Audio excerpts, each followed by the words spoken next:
السلام علیکم ناظرین، پروگرام میں خوش آمدید۔ ایک طرف حکومت ہے کہ دعوے کر رہی ہے کہ ہم نے بہت سارے پیچیدہ آئینی معاملات طے کر دیے ہیں اور اس کے بعد ملک کے اندر عوام کی ترقی کی نئی راہیں کھل جائیں گی۔ 19ویں ترمیم کی منظوری کے بعد یہ دعوے ہمیں کچھ حقیقت بھی محسوس ہوتے ہیں، لیکن دوسری طرف عوام کا حال دیکھتے ہیں تو کوئی سڑکوں پر آ کر احتجاج کر رہا ہے کہ نوکری نہیں ہے، کوئی سڑک پر نکل کے یہ کہہ رہا ہے کہ گیس نہیں ہے، کوئی یہ کہہ رہا ہے کہ بجلی نہیں ہے۔ جب ہم بین الاقوامی اداروں سے پوچھتے ہیں معیشت کا حال تو وہ منہ دوسری طرف کر لیتے ہیں اور کہتے ہیں کہ آپ کو معلوم ہونا چاہیے کہ معیشت کا حال کیا ہے۔ جب ہم آپٹمسٹ سے بات کرتے ہیں وہ کہتے ہیں کہ جمہوریت کو ڈیولپ کرنے کی قیمت ہے جو آپ کو ادا کرنی ہے۔ اگر آپ نے یہاں پر آ کر حوصلہ چھوڑ دیا تو جمہوریت ڈیریل ہو جائے گی اور اس کے بعد جو ہوگا، جو پاکستان میں ہوتا چلا ہے، دوبارہ ڈکٹیٹر آئے گا اور یہ دوبارہ سے سائیکل شروع ہوگا۔ دوسری طرف وہ لوگ ہیں وہ کہتے ہیں کہ ہم نے تبدیلی جلدی لانی ہے، یہ ریولوشن ہمارے یہاں پر ایک برو کر رہا ہے اور ہم نے ریولوشنری طریقے سے تیز تر تبدیلی لانی ہے۔ تیز تر اور تیز ترین تبدیلی کے دعوے دار ہمارے ساتھ موجود ہیں۔ عمران خان صاحب، chairman Pakistan Tehreek Insaf, thank you very much for joining اس خان صاحب۔ اسٹریٹ آپ یہ بتائیے گا کہ ایک تو 19ویں ترمیم جو ہے وہ منظور ہو گئی اور ظاہراً ججز کی تعیناتی کا معاملہ جو ہے وہ پارلیمان کی طرف سے دوسری مرتبہ جو ہے وہ طے ہو گیا۔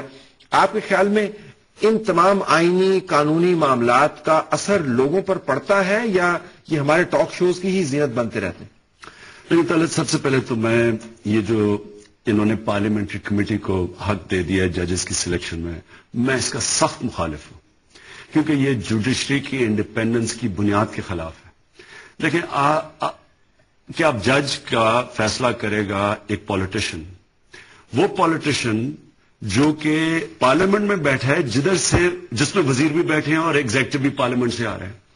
یہ کوشش کر رہے ہیں لوگوں کو یہ بتانے کی کہ یہ امریکہ کے اندر ججز کا ایک سینٹ کے اندر ہیئرنگ ہوتی ہے، لیکن سینٹ میں سے پریزیڈنٹ اور اس کی ایگزیکٹو نہیں آتا، سینٹ بھی ایک چیک ہوتی ہے ایگزیکٹو کے اوپر۔ یہاں پارلیمنٹ سے ہی پرائم منسٹر نکلتا ہے اور وزیر نکلتے ہیں، اور ادھر وہی پارلیمنٹ فیصلہ کرے گی کون جج بن سکتا ہے کون۔ لیکن کاؤنٹر دیکھیں، جو پارلیمان جو ہے جو آئین بنا سکتی ہے اور آئین کے اندر ترمیم کر سکتی ہے اور آئین جو مخرج ہے، جو سورس ہے تمام انسٹیٹیوشنز کی پاور کا، اگر وہ اپنے کلیکٹو وزڈم کے ساتھ 268 پلس ووٹس کے ساتھ ایک سٹیپ لیتی ہے تو ججز کو احترام تو کرنا چاہیے نا کلیکٹو وزڈم کا۔ کلیکٹو وزڈم یا کلیکٹو انٹرسٹ، سیلف انٹرسٹ، کیا یہ اس لیے انہوں نے کیا ملک کی بہتری ہے یا ان کی اپنی ذاتی بہتری ہے؟ دیکھیں طلعت، نمبر 1 پرابلم پاکستان کا کرپشن، سب سے زیادہ بڑا ایشو ہے کرپشن۔ کرپشن کیوں ہے؟ کیونکہ جو پاور میں آتا ہے وہ ملک کو دونوں ہاتھوں سے لوٹتا ہے، اور یہ ہماری تاریخ ہے۔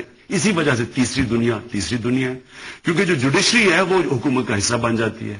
جو ملک کامیاب ڈیموکریسیز ہے ان کی سب سے بڑی خوبی یہ ہے کہ اگر میں آج وزیر بھی بیٹھا ہوں مجھے عدالت میرے انصاف کے کٹارے میں کھڑا کر سکتی ہے۔ لی کوان یو نے سنگاپور کو یہ جو میریکل بنایا ہے، سب سے بڑا کیا کہ 3 سٹنگ منسٹر اس کے پکڑے ججز نے کرپشن کرتے ہوئے۔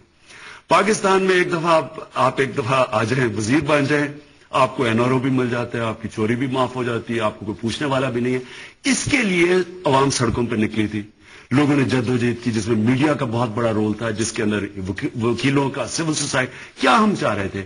ہم یہی چاہ رہے تھے نا کہ ایک ایسی عدلیہ ہو جو کرپشن، حکومت کی کرپشن روک سکے۔ اب انہوں نے جب پارلیمنٹری کمیٹی کے ہیڈ اور پولیٹیشنز بنا دیے جو فیصلہ کریں گے ججز کے اوپر، جن میں سے کئیوں کے اوپر مجھے شک ہے، کئیوں کی کریڈینشلز ٹھیک نہیں ہیں، پارلیمنٹ میں جعلی ڈگریز والے بیٹھے ہیں، کرپشن والے کیسز بیٹھے ہیں، NRO والے بیٹھے ہیں، مجھے بتائیں کہ کیا وہ چاہیں گے کہ جج آزاد ہو جائے؟ لیکن عمران، اس طرح تو پھر پارلیمان کو کچھ کام بھی نہیں کرنا چاہیے۔ یہ جو تہمت ہے جعلی ڈگریوں والی، نااہل لوگوں والی، کرپشن والی، ٹیکس نہ دینے والوں کی جو لمبی قطار ہے وہ پارلیمان کے اندر سب سے زیادہ لگی ہوئی، تو پھر پارلیمان کو تو پھر ڈسبینڈ کر دینا چاہیے، اس کو تو کوئی کام نہیں کرنا چاہیے، کوئی لیجسلیٹ نہیں کرنا چاہیے۔ لیکن اگر آپ جمہوریت کی بنیاد دیکھیں تو وہ یہ رکھی جاتی ہے کہ جو کوالیفائی کرتا ہے کینڈیڈیٹ الیکشن لڑنے کے لیے، اس کے اوپر کوئی کرپشن کا کیس نہ ہو، کوئی جرم نہ ہو۔ یہ ساری دنیا کے اندر یہ ایک پری کوالیفیکیشن ہوتی ہے۔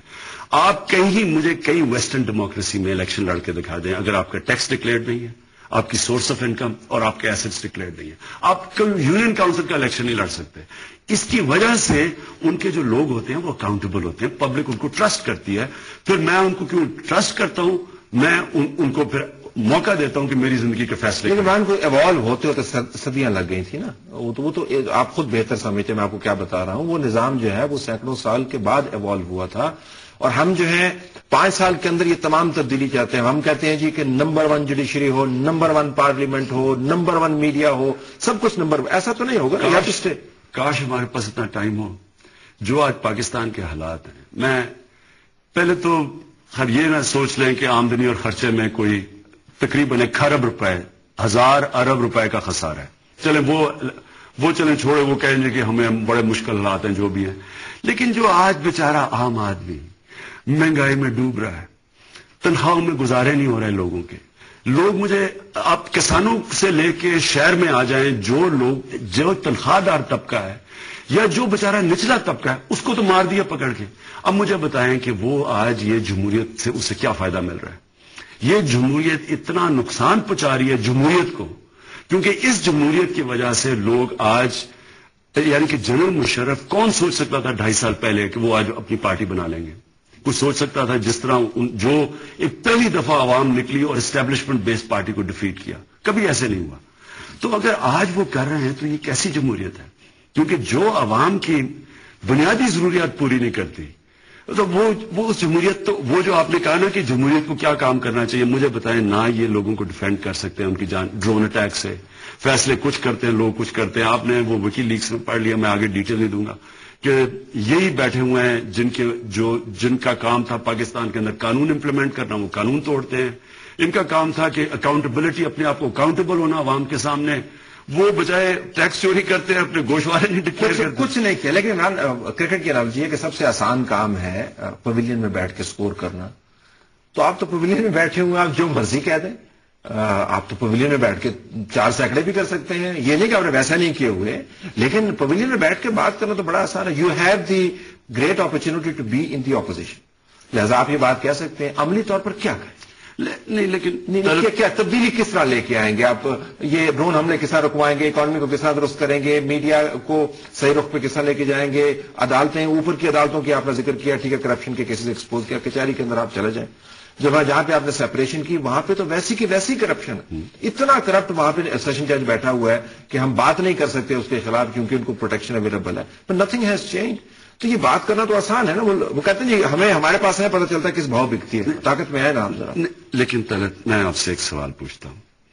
دیکھیں, کیا پھر ہماری یہی تقدیر رہ گئی ہے کہ انہی کے ہاتھوں میں ہم پھنس گئے ہیں؟ لیکن ہم, یہ پاکستانی قوم ہے, ان کو آپ باہر جا کے دیکھیں, یہی پاکستانی باہر جاتے ہیں, آپ کو اتنا فخر ہوگا اپنے باہر پاکستانیوں کو دیکھ کے, کتنے وہ ہر چیز میں ایکسل کرتے ہیں. ان میں یعنی کہ وہ قانون کے مطابق بھی چلتے ہیں, ان کے رسپیکٹ بھی ہے اپنے معاشرے میں, وہ ہر چیز میں. آپ بیسٹ ڈاکٹر دیکھ لیں, آج پاکستانی ہیں, آپ کو فخر ہوگا دیکھ کے ان کو. پروفیسرز باہر بیٹھے ہوئے ہیں, بریڈفورڈ یونیورسٹی کا میں چانسلر ہوں, آپ کو پاکستانی دیکھ کے فخر ہوگا. ایکسل کرتے ہیں, ایکڈیمکلی ایکسل کرتے ہیں بچے. ہم اگر تو میں آج چپ کر کے بیٹھ جاتا, اگر مجھے ہوتا کہ یہاں ہوپ ہی کوئی نہیں ہے, ایسے ہی چلے گا. لیکن جب, کیونکہ میں باہر کے پاکستانیوں کو دیکھا, اور اب سے نہیں 40 سال سے, میں 18 سال کا تھا میں باہر گیا, میں تب سے دیکھ رہا ہوں ان کو کہ مر کے جھوٹے غلطی سے فراڈلنٹ ویزے لے کے باہر جاتے ہیں, اور تھوڑی دیر کے بعد جب ان کو موقع ملتا ہے, کوئی انصاف کا ماحول ملتا ہے, کوئی ادارے اچھے ملتے ہیں, ایک دم اوپر چلے جاتے ہیں. یہاں پھنسے ہوئے ایک اس سسٹم میں جدھر اوپر ایک چھوٹا سا طبقہ بیٹھا جو خون چوس رہا ہے. ہم نیچے چپ کر کے پھنسے ہوئے ہیں, وہ کبھی جمہوریت کے نام میں آ جاتا ہے, کبھی ڈکٹیٹرشپ میں. پھر ابھی آج کل آپ دیکھ رہے ہیں کبھی ادھر کلا بازیاں لگ رہی ہیں, کبھی ادھر لگ رہی ہیں, اور صرف مقصد کیا ہے, کرسی کسی طرح مل جائے, پاور مل جائے, یا پیسہ بنا لیں, پیسے کو بچا لیں. پیسہ بچتا بھی ہے پاور میں ہی, این آر او پاور میں آ کے ملتا ہے. تو کیا ہم ان کے خلاف اگر ہم کچھ کریں گے نہیں, جدوجہد آواز نہیں بلند کریں گے, تو کیا کریں گے؟ آپ کی آواز جب سنائی دیتی ہے, وہ کہتے ہیں جی آپ ٹیکس نہ دیں, آپ ٹیکس نہ دیں کیونکہ حکمران طبقہ جو ہے وہ چور ہے. اب یہ تو ریاست کے پاس, جس کے پاس پہلے پیسے نہیں ہیں, اگر آپ کی طرف سے, اور آپ کی آواز سنی جاتی ہے آج کل, اگر آپ یہ کہتے ہیں کہ اگر حکمران طبقہ نہیں دیتا, جو ہمیں پتہ نہیں دیتا, تو آپ بھی نہ دیں, تو یہ تو پھر ریاست چلے گی کس طرح عمران؟ طلعت, یہاں کا جو ایک حضرت علی کا قول ہے کہ کفر کا نظام چل جائے گا لیکن ظلم کا نظام نہیں چل سکتا. یہ ہے ظلم کا نظام کہ سارے غریب عوام سے آپ ٹیکس کھینچیں, اوپر سارا اوپر بیٹھا ہوا کوئی ٹیکس ہی نہیں دیتا. مجھے یہ بتائیں کہ میں واحد پاکستان، میں چیلنج کرتا ہوں، میں واحد پاکستان کا پولیٹیکل لیڈر ہوں جس کا سارا پیسہ اور جائیداد یہاں پڑی، جس نے باہر پیسہ کمایا، پیسہ میں نے باہر کمایا، سب کچھ میرا آج پاکستان میں، ایک جھیلا باہر نہیں ہے آپ کو، ایک میرا پیسہ باہر نہیں ہے، سب کچھ میں پاکستان، انویسٹمنٹ کچھ نہیں، کچھ نہیں ہے میرا پاس، سب کچھ باہر، میرا فلیٹ تھا وہ میں نے بیچا، یہاں گھر بنایا، جو میرا بینک میں پیسہ تھا سارا پاکستان، اس پہ سب آل ٹیکس پیڈ، اور سارا بینکنگ چینل سے آیا ہے، سارا ڈکلیئر پڑا ہے، اور میرا بینامی کچھ نہیں ہے، میرے سب کچھ میرے نام پہ ہے، یعنی کہ میں جو میرے نام پہ نہیں ہے وہ میں چیلنج کرتا ہوں لے کوئی. تو میں کتنے ٹیکس دیتے ہیں ویسے؟ میرا اس بار ٹیکس 18.5 لاکھ روپیہ تھا. اچھا میں صرف آپ کو یہ اس لیے کہہ رہا ہوں، میرے سے 4 لاکھ کم ہی ہے ویسے، لیکن آپ میرے سے زیادہ پیسے والے اب یہ کتنا یقین کرے گا، یہ ویور کتنا یقین کرے گا؟ نہیں لیکن ماشاء اللہ 350 گھر میں رہتے ہیں. آپ کا تو ماشاء اللہ پروفیشن ہے، میں تو صرف سارا کام، میں تو صرف تھوڑا سا اپنا کرکٹ کی یا آفٹر ڈنر سال میں کوئی 10-15 دن نکالتا ہوں جس میں اپنا پیسہ بناتا ہوں، باقی سارا وقت میرا کام تو پاکستان. سارا کچھ ڈکلیئر ہے. میں صرف کہنا یہ چاہتا ہوں کہ یہ کیسے ہے کہ نہ سارے لیڈرز کا پیسہ، ان کی جائیدادیں، ان کے بینک بیلنس باہر پڑے ہیں اور اپنے نام پہ کچھ ہے ہی نہیں. آپ ان کے گوشوارے دیں کہ اپنے نام پہ کچھ رکھے نہیں ہے. اس کا مطلب کہ جب لیڈرشپ بینامی ٹرانزیکشنز کرتی ہے یا اپنے نام پہ کچھ نہیں رکھتی یا اپنے ایسٹس نہیں ڈکلیئر کرتی، تو اس کا مطلب کہ وہ ٹیکس بچا رہے ہیں، یا وہ چوری کا پیسہ بچا رہے ہیں، ٹیکس کا پیسہ بچا رہے ہیں. اور عوام کے اوپر ہر مہینے کو نیا ٹیکس. اجی جی ابھی آپ کو ایک اور قربانی دینی ہے، ابھی آپ کو ابھی کوئی اور کڑوی گولی کھانی پڑے گی، کبھی کوئی کچھ کہہ رہا ہے، کبھی ہر مہینے بجلی کی. تو آپ یہ انکریج کریں گے کہ ٹیکس نہ دیں جب تک یہ لوگ موجود ہیں پاور میں؟ ایک انسان کے اندر، ایک ڈیموکریسی کے اندر پروٹیسٹ جو ہے وہ بہت بڑی چیز ہے. مارگریٹ تھیچر نے پول ٹیکس لگایا تھا، عوام ساری سڑکوں پہ آگے اس کو واپس لینا پڑا. پبلک نے ڈیمانڈ کیا کہ ہمیں بتائیں جی آپ کیوں ٹیکس لگا رہے ہیں. یہ ہم کہہ سکتے ہیں، ہم حکومت سے پوچھ سکتے ہیں. میں نے ایک اور بھی، آپ نے جو بات نہیں کہی، میں نے چیلنج یہ بھی کیا، میں نے کہا صرف پاکستان کے پولیٹیکل لیڈرز اپنی جائیدادیں ڈکلیئر کر دیں اور اپنے ایسٹس ڈکلیئر کر دیں جو باہر ہیں اور اندر ہیں.